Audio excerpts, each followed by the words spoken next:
எப்போதுமே நல்லவங்களுக்கு தான் கஷ்டம் ரொம்ப கொடுப்பான்னு சொல்லுவாங்க ஆண்டவன். அது என்னமோ உண்மைதான்.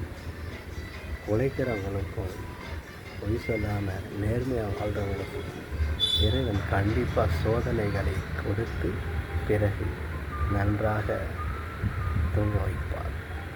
சில பேருக்கு கெட்டது செய்கிறவர்களுக்கு, குற்ற செயல்களை செய்கிறவர்களுக்கு இன்பத்தையே கொடுத்து கொண்டு கடைசி கட்டத்தில் ஆடிய ஆட்டமெல்லாம் கழிந்து அவன் ஓய்வு எடுக்கும் நேரத்தில் ஒரு காலில் இருந்து ஒரு நரம்பை மட்டும் இழுத்து பிடிப்பார் என்கிறது.